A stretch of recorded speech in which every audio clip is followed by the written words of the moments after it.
My sweet friends, what you're seeing here is you're seeing a Top Step X trading account. This is a retail prop firm account, as a lot of you guys would call it, and is the $150,000 combine, which is essentially a $150,000 challenge, where the only rule is that you can't dip below $4,500 loss, and it trails that loss the more profit you make for your allowable loss limit.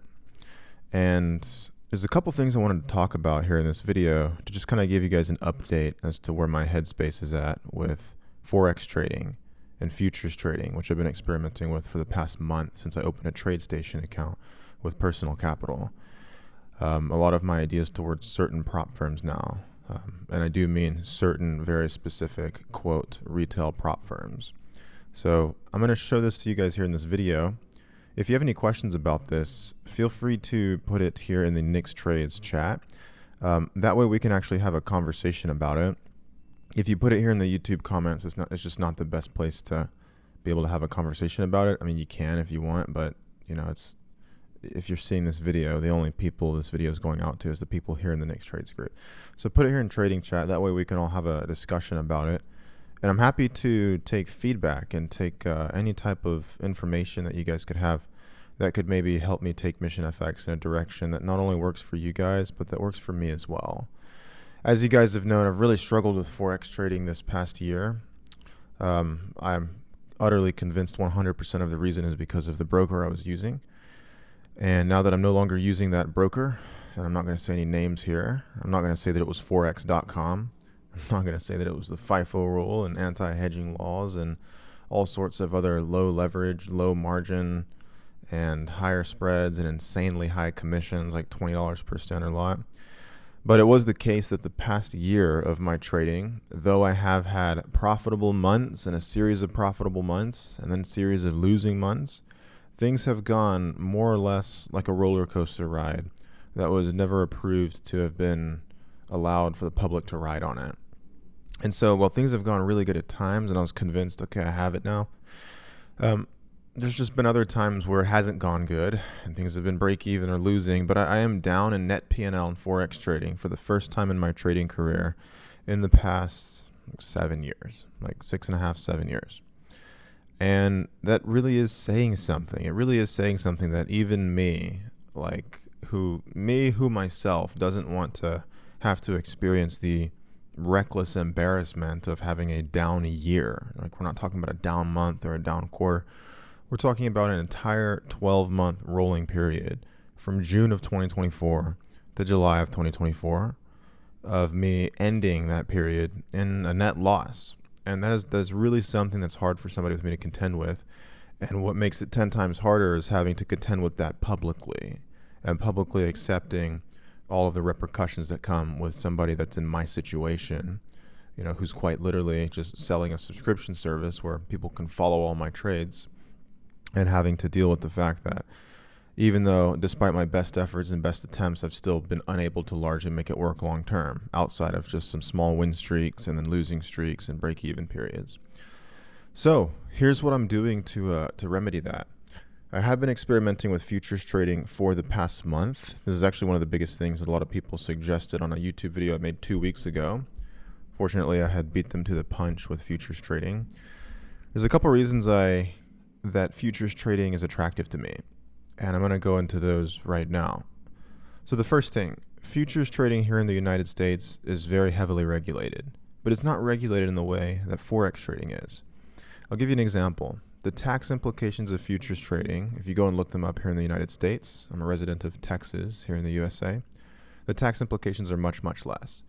What I'm used to is paying short-term capital gains on any profit I make as far as it goes for Forex trading.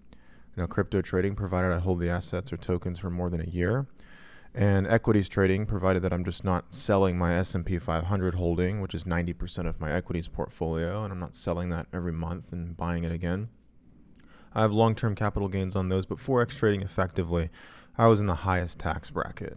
The highest tax bracket for me here in the United States federally is 37.5%. And if there is a God, thank God I don't have to pay any state tax here in Texas. I do have to pay high sales tax every time I spend the damn money, which is about 8%. and you combine that with the high property taxes that Texas has on my business personal property, and I'm paying close to 50% in taxes on just about every penny I make. So even if I come out of the year and I make $200,000 trading Forex, I end up paying about $100,000 in tax. Realistically, maybe about $80,000.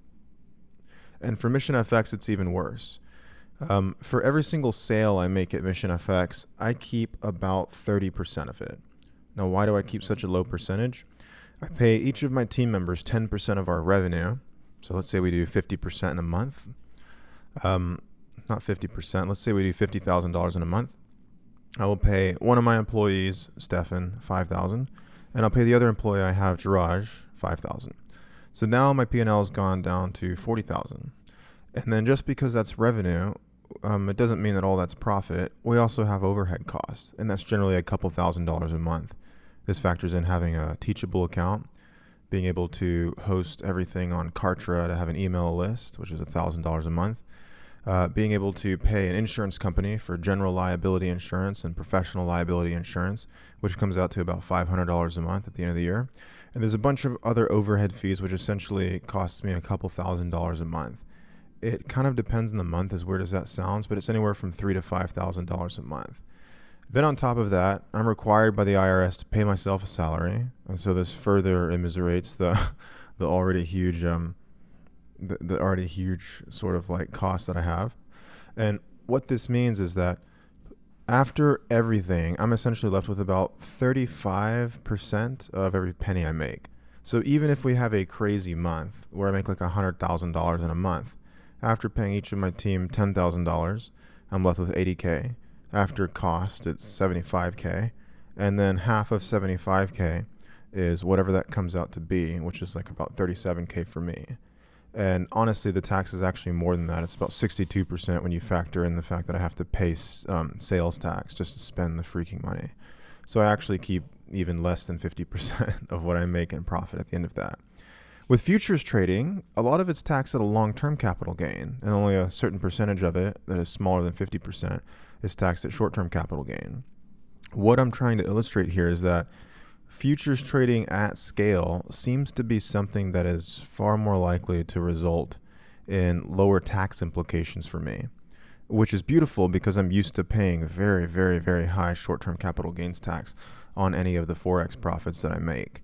And that's something that I've just kind of accepted as just I'm never going to be able to get around it. So the first reason that I've considered adding futures trading to my repertoire, and this is not to say that I'm abandoning Forex trading, because at the moment I have no intention to. Futures trading still seems like a very attractive option, just from a tax implication perspective alone. So the second thing with futures trading is because it's so heavily regulated, but regulated in such a way that enables traders like me to be able to profit easier, say. So you can see here on the chart, you just see one bar for spread. And you'll see right here, this one just got stopped out at break even. We'll go here to the trades. You'll see it stopped out at $12.50, and you'll see that the fee down here was only $2.80 for one contract. You'll see last week I have this right here. These are my trades from last week. Currently the account started at $150K and it's up about $110. So you'll see I had a couple losses here, and then I had a winning trade, which made everything back with some profit. But the fees are only $280 or $2.80 per contract. Okay, for reference, this is about 1/10, maybe 1/8 of what the fees are for just entering one standard lot in Forex trading. And on top of that, Forex pairs don't move as much in terms of percentage, like futures, say the ES or the NASDAQ or the Dow. So when it comes to this, the fees are much lower, and the spread that you see on the screen right now is quite literally there. Like there's virtually no spread, right? Especially during very liquid sessions. It hit 830 right here, which is probably why we saw that huge spike right here. It's when the futures kind of like open to where there's going to be a lot more volatility and momentum and people trading them. The moves are very granular and they're very exact, and there's quite a bit of action and volatility with them. So for a couple reasons, they're pretty attractive in that sense. Also, it's the case that whenever I'm trading Forex, in order to account for commissions and small enough fees, I am pretty much more or less forced to trade the higher time frames, right? Unless I can find a broker like say forex.com with a raw pricing account. But even then, I'm paying like $20 per standard lot on some pairs is what it comes out to be, $18 to $19 per standard lot just to enter. Then on top of that, the spread is not guaranteed to be zero unless you're literally trading Euro USD and it's during New York or London session. So for those reasons, it just makes it kind of a pain in the ass to do anything with Forex in the lower time frames. And I've seen that firsthand, for almost a decade. It just simply works better to trade the higher time frames with Forex. But what does that mean? It means that you just have to wait longer. That's all. The spreads are virtually nothing on the higher time frames. Position sizing is lower, so you don't have to worry about margin or leverage. And on top of that, the commissions are lower because your position sizing is not as heavy. Now, as crazy as this is, and as ridiculous as it may sound, you can do the exact same thing on futures trading, but on the lower time frames. You can quite literally look at something like the 1 minute chart on the ES futures, which is the ES&P 500. You can also trade the ES mini if you want a smaller contract size. And this functions essentially the same exact way, right? Just imagine for a moment that this right here, we're looking at a daily chart, and this is a daily support resistance zone, right? And then you just imagine for a moment that price gets to the zone, and I think, okay, I want to sell because price is at a daily resistance zone. So it comes up into the zone, starts going away, so I enter a sell. I put my stop way above the zone, like way above, right? In this case, I know it's like a couple ticks above the zone. And this right here, the target, just somewhere at like a 1-to-1 risk reward ratio or just at the previous low, but just generally somewhere around 1-to-1. And then I add to it in profit. Consider the same exact thing that I'm doing in Forex, but just with futures and with virtually no spread, again, during very liquid sessions. Virtually zero spread. It's crazy for me to even try to get that concept, but crypto futures is oftentimes the same way with big futures trading companies like, say, Binance Futures, for example, KuCoin Futures, MEXC Futures, ZoomX Futures. You have almost no spreads in there too. But this is a situation in which you have almost no spreads. And then if I'm adding to the winners, sure, the candles are 1 minute. So instead of me being able to do this every few minutes, what will happen is I'll just be doing it essentially every few seconds sometimes if there's a lot of momentum. And so a trade that would have taken a long time to play out and a trade that would have taken, say, a week to go to the final profit target to make me, say, $20,000, the same exact thing, as ridiculous as it sounds, can happen here in futures. And it can happen in one trading session in sometimes less than an hour. That is something that is quite literally hard for my brain to even imagine because it almost seems like it's too good to be true. But again, I've modeled this, I've looked at this, I've tested everything out. I've been doing it for a month on my TradeStation account, which I've withdrawn now. And I'm trying this on Top Step X to see this and that. And it's just one of these things where it just seems like it's so much less of a pain in the ass as compared to Forex trading.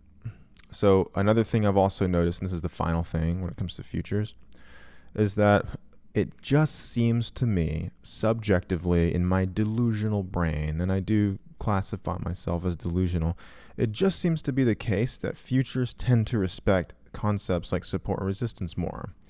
When you look at the Forex market, the Forex market is largely non-speculative. About 70% of the market is a spot market in which people are just buying and selling swaps contracts to protect themselves in case there's currency fluctuations in the country they're doing business in and they live in a foreign country which has a different currency. This may all sound kind of crazy, but a very tiny percentage of the Forex market is driven by retail speculators like you and me. Retail volume makes up about 5.5% of the Forex market volume. Okay, this is 1/20th of the volume that is traded in the Forex market is being done by speculators like you and like me. This means that almost nobody is looking at a chart in Forex trading. And since almost nobody's looking at the chart to make, quote, trading decisions or decisions as to whether or not to buy or sell a particular currency or asset, it just means that price generally doesn't respect support resistance zones as well. Okay, if the price of oil in Iran is rocketing because Iran and Israel can't solve their disputes over there in the Middle East and it's just going crazy, and then say that, for example, the Russian ruble gets stronger as a result of that because their oil becomes more valuable and more countries start to export it from Russia, and all this really complicated fundamental context occurs, then what that would be the case is if the ruble is just rocketing up in value and then price gets to a support resistance zone, how many people do you really think are going to be looking at a chart and saying, okay, there's this huge narrative that, Iran is blocking the strait that which Saudi Arabia exports oil from, and there's just a complete blockade there, and so we can't get oil out of Saudi Arabia very easily. So everybody's coming to Russia, like the whole European Union is coming to Russia to import oil from them. The price of oil is rocketing up like crazy. How many people that are huge fundamental investors and institutions that are acquiring oil to then resell it for a profit, how many of them you think are looking at a damn chart and then saying, oh, but we can't do this because look, the ruble is at a resistance zone right now, so we're gonna have to sell right here. Okay, almost fucking no one is doing that, right? And certainly nobody with a lot of capital behind their decisions is doing that. And yet these are the kinds of games we play as Forex traders. We speculate on, hey, price might bounce here, price might do this, price might do that. And it's to the point where for the past few years, I've literally just said, Forex, there's no speculative predictive power in support resistance. The only speculative predictive power you will have is if you get enough experience to kind of just be able to say, okay, price might do this or price might do that. And then you can use that experience to help you make better trading decisions in terms of position sizing, where to enter, where to exit, what to do, what to not do. It just quite literally comes down to a series of very speculative, predictive, sort of experiential based decisions. And that is the nature of it. And that is really the only thing that'll get you profitable as a manual trader. It's just an inconvenient fact that in something like futures trading, with more people watching price and more people watching things like support resistance, I'm going to sell right here. Order filled. You'll see that there's literally no spread at all. Stop loss above, target somewhere below. It is just the case that concepts like support resistance in general seem to get respected more in something like futures trading. And why? It's because more people are watching it. More people are looking at this little area right here where there's a previous low and thinking that it might come back and start bouncing. And then if it does in fact break above this area, then people are going to exit their positions in shorts, and then they're in fact going to buy. And so when it comes to things like this, it's just the case that support resistance tends to get respected better in general in a market where more people are looking at support resistance and other technical analysis like trend lines and Fibonacci pullbacks and volume analysis and all this other stuff. It's just the case that it generally gets respected better in a market where everyone's looking at it, as compared to the Forex market, where very few people are speculating. Again, only 5% of the volume makes up retail Forex traders, and a very small percentage past that is made up of institutions. And then the vast majority, 70% of the volume in the multi-trillion-dollar per day Forex market, about 70% of it comes from big companies, banks, institutions, and firms that are not even looking at the damn charts. Therefore, it's no wonder that price doesn't respect things as well in the Forex market as it does in, say, the futures market. So with this being said, yes, price is still going to break support resistance zones. It's still going to come back and retest it. You're still going to see it not work out here and there. But from my experience the past 4 weeks trading futures and getting my quote-unquote proverbial feet wet in this market, I have noticed that the same setups I would take in Forex trading tend to work out a little bit more often in futures trading. And when price does get moving, it really gets moving fast, and there's no spread, and the fees are virtually non-existent. $2.80 per contract on a trade that I can make, like for example right here, $400. That is really something to be considered whenever you're comparing that and contrasting that against a market like Forex trading and against all the profusely frustrating things that you have to deal with as a Forex trader, such as the rules and regulations. And you want to free yourself of those rules and regulations. Great. Now you're trading with an unregulated broker that's offshore that can just steal your money and run around anywhere they want with it. And there's nothing you can do. There's no regulatory authority you can complain to. There's no way you can get your money back. And God forbid you funded your account in crypto. Because if that's the case and your broker wants to close up shop, and ban you from trading with them and claim that you're being investigated for anti-money laundering or some other type of arbitrage trading that they just made up, then there's really nothing you can do except sit there and say, okay, because they're unregulated. It all comes with its own horrors. Now, fortunately, I've been able to still make it work somehow the past few years. And I mean, we're going back all the way to the past 7 years. Since 7 years ago up until June of 2024, I've somehow still been able to make it work. And that is something that is very... I really wonder how I've been able to make it work this morning, because I'm in the diminishingly small percentage of people that can make it work at all. And honestly, I don't really know why or how. Maybe it's just, I'm just somebody who got lucky that it just happened to work for, and I'm thankful for it. So with that being said, I've got my team calling me. Hey, Stefan, I'm making a YouTube video right now, man. Oh, sweet, bro. Okay. Free whenever, by the way. Okay, sounds good. All right. Sweet, bro. Bye. So I've somehow still been able to make Forex trading work, but to a limited degree with the broker situation the past year. Fortunately, we have GBP CAD going into profit right now. That's pretty nice. It's something that I'm really happy about. But if you look at the account, I've lost about $75,000 on it the past 2 weeks. Now, again, this is perfectly reasonable and perfectly normal given the total amount of money I've allocated to trading Forex with, which is about 1.3 million, perhaps maybe closer to 1.2 million right now. And I just put 100K into the account, right? It was like 103,000. It's less than 10% of my trading capital in an account.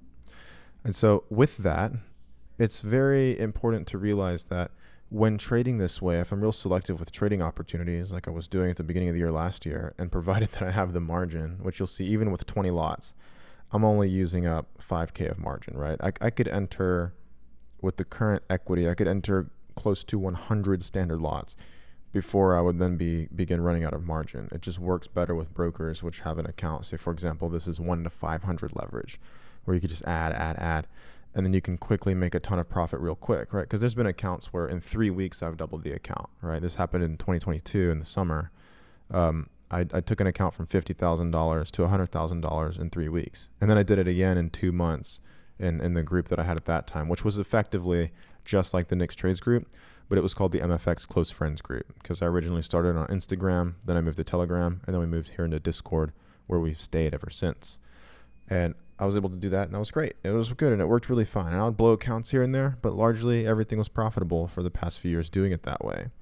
Using a regulated broker when Forex trading in the United States is like a nightmare come true. It just, in my opinion, at least for my trading style, it just hasn't seemed to work. So futures trading, you'll see here, prices started to go into profit, and now it ended up bouncing here at this zone. Again, it's not always going to bounce here at the zone, and it's not always going to bounce at every little arbitrary support resistance zone you go to, but dollar for dollar and grain of salt per grain of salt, futures just seems to respect things a little bit better than Forex trading. And that's just an uncomfortable truth that I'm convinced is the case. And this is after only a month of futures trading, right? I was able to take my accounts with futures trading that I had with TradeStation and grow them a little bit. Obviously, I was using very tiny contract sizes, but I had 2 $5,000 accounts. One of them ended like just above break even at like 5,500, and I was able to grow the other one to about $8,000 over the course of just 1 month. And that's really saying something for somebody who's never traded futures. Order filled. Who has you see it came back and hit the break even stop. For someone who has never traded futures before, there's something very interesting about that, where you take somebody like me who has a ton of experience trading Forex and battling all the bullshit, and then is able to grow an account like 60% in his first month ever touching futures, and at that scalping futures on the 1 minute time frame and below. That's not very usual, but yet that's how easy it is when you come from something like Forex trading and you contrast it to that. So what am I going to do from here? As far as the Nix Trades group goes, what I'm going to be doing a lot more now is just starting live sessions, and then we can all just trade futures during the live session. Now, if this means that you want to cancel your membership because you don't like the fact that everything's going to be done on Zoom, then I completely understand. And as a matter of fact, in your shoes, I'd probably do the same thing if you're unable to get on the live sessions. That's okay. There's no hard feelings whatsoever. If you want to stay in the group because you want to still follow my Forex trades, I will still be posting Forex trades. They're just going to be very high quality trades that I'm very selective about. And I will be risking and unapologetically fuck tons of amounts of money on the trades that I take in Forex.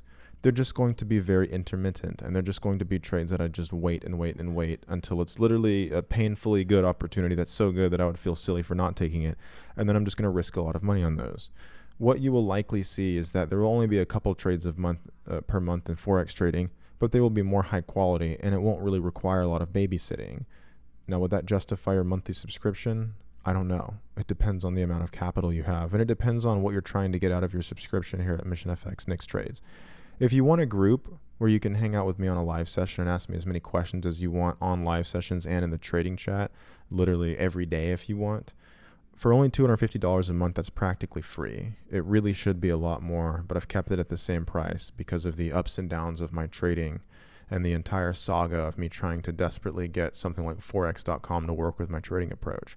I've kept it $250 per month because that is virtually free, right? We're talking like for less than $10 a day, you have access to somebody who has made millions of dollars in the Forex, crypto, and stock markets. And you get to have all that experience right at your fingertips. And instead of having to figure it all out on your own, you have an instant feedback loop where you can ask me something or just even say something without you even asking and just have me be able to comment on it and me being able to share, my personal perspective on it and what I think. So that way, perhaps it can help you. So when it comes to this, if you're wanting the extra assistance and help, $250 per month is practically free. And if you are currently on a subscription for that much, then I'm not going to raise it on you. Like even if I raise it for everyone else, new members, we'll keep the same one for you. We'll keep the same subscription and you'll just be sort of grandfathered in. Now, if you cancel and come back and the price is raised, you'll just pay the new price. But if you're going to stay right now, then that's perfectly fine. As far as the Nix Trades group right here, I'm kind of looking forward to this. I really am. Because I really do believe that there's a lot better of an opportunity here in futures trading. And for what I'm doing now, it just seems like, whether or not this works with Top Step X, right? I'm doing this as an experiment to see if it's truly as easy as they make it sound. Order filled. In terms of being able to have like essentially like very minimal criteria for like the only criteria they have is just don't pass the daily drawdown limit of $4,500. That's it. And they update your monthly loss limit or this is maximum loss limit. And what that is that it starts at 145,500. And then what will happen is that as you start going into profit, this number will come up all the way to $150,000. So say I make $4,500 profit. And the account gets to $154,500, then this month, this maximum loss limit just goes to 150K and then it doesn't go past that. So even if I grow the account to 160, 170K, that loss limit just will not grow. And so let's see if this is going to keep going down here. I'm going to protect the position with a break-even stop loss. And then we'll just let it ride and see what happens.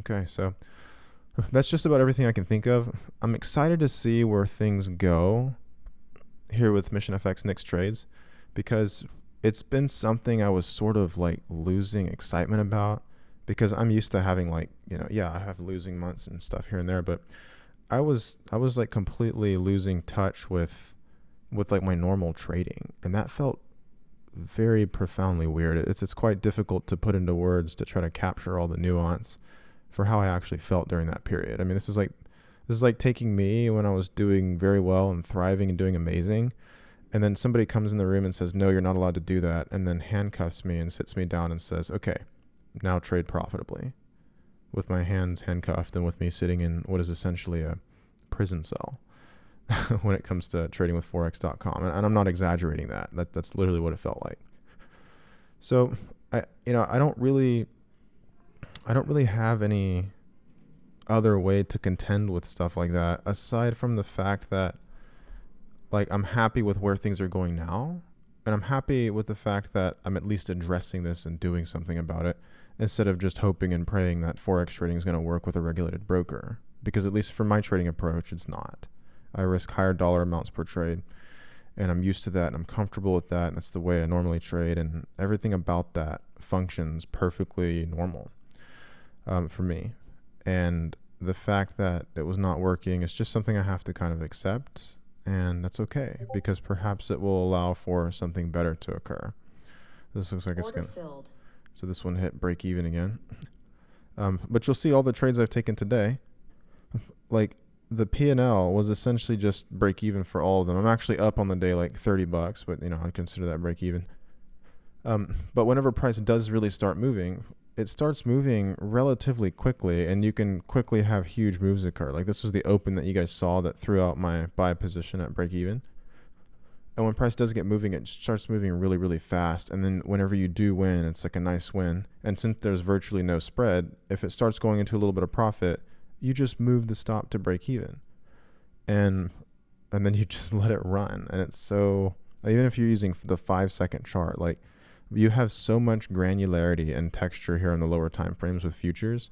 You have all the exact candles. You have things like this where you could enter a sell if it breaks the lows, and have your stop loss just above that little support resistance zone, right? So you can enter here and have your stop just above here. It just seems to work so much better. And I don't know, maybe I'm delusional and maybe I'm wrong. And if I am, then I'll do what I've always done, which is try to become better. But as of now, I'm really excited about where the future is going. So again, if you have any questions, please ask me in the group chat. I'd be more than happy to help.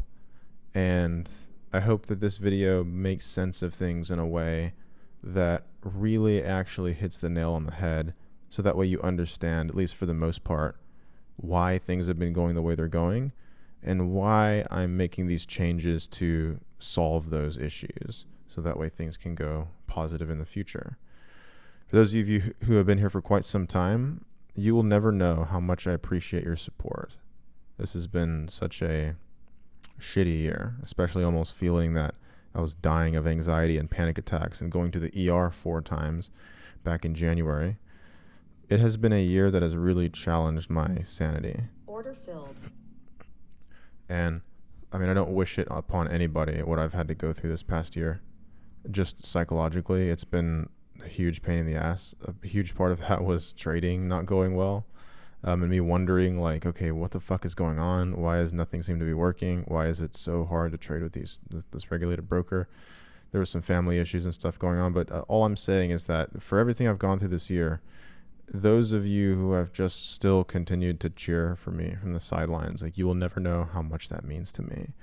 Because while some people will just look at me as a trading guru and they will be extremely critical of me and every single thing that I do, at the end of the day, I'm a human being just like you.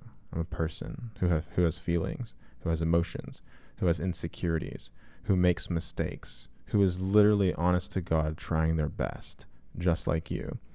That is who I am. And being able to have people recognize that are real humans and not some sort of robotic, critical person on the internet just writing a mean comment, which may have more or less truth in it, but still just being overly critical.